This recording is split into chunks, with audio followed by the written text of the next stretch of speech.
And Kyle's here now with a look at our Carmel Weather Now camera. Yeah, we've got some rain still coming down and the visibility is low. Fog also going to be an issue, and I think a pretty slick commute tomorrow morning. Is that right? All this is going to freeze. We've got temperatures that are really going to be dropping tonight, and so that's going to have an impact. You know, a lot of the treatment on the roads kind of washed away a little bit because of that rain. We did have the snow adding up. Here's a look at some of those totals. Logansport coming in at 6 inches, still snowing there, a little over 3 inches in Lafayette, and you can see those numbers dropping off very quick. Under 2 inches for Indianapolis. You know, we talked about how important the track of the low is going to be with this system. Well, the models for much of the week taking that low along the Ohio River.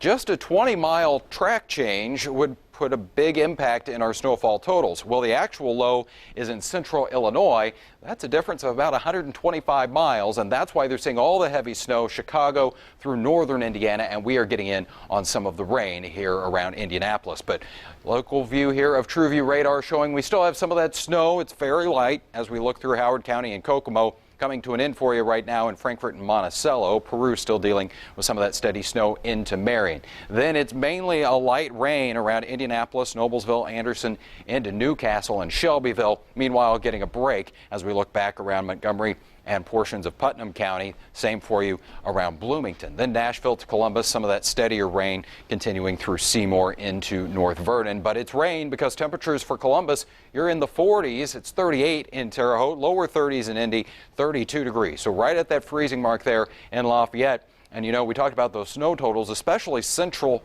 areas. A lot of that has melted from last night because of the rain, not to mention those milder temperatures working in. Humidity 100%, no surprise when we've got visibility reduced and that wind is fairly calm, but that is going to crank up for us tonight.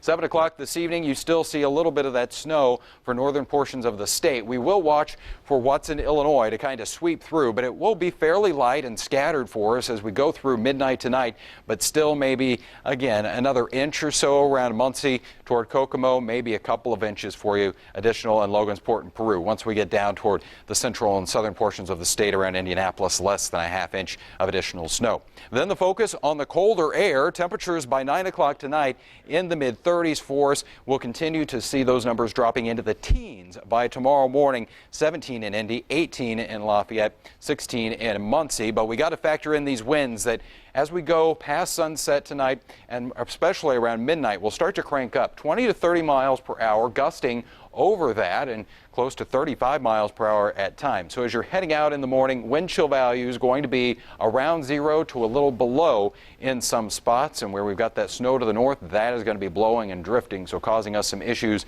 not to mention those slick spots as everything freezes. Not a lot of recovery throughout the day tomorrow. We'll see a little clearing of the cloud cover as we go into the second part of the day, but a high temperature around 20, 18 by 4 o'clock in the afternoon. Things are quiet for us on Tuesday. We jump ahead here to Wednesday on TrueCast. Another Clipper system going to be moving through as we go through the afternoon and into the evening. That'll bring the chance for a little bit of light snow once again. 7-day planning forecast shows beyond that system on Thursday, another round of cold air, 18 degrees for the high after we start off in the single digits. We'll climb to 30 on Friday, 40 on Saturday, and these systems really seem to be timed out to about Sundays right now. We had one last Sunday, of course today, and it looks like next Sunday a chance for some rain. And you said wind chills about 0 in the morning, early in the morning? To a little below, yeah, as everyone's heading out for the so commute. Spend extra time getting to work tomorrow morning. Absolutely. All right, Brad, take it away with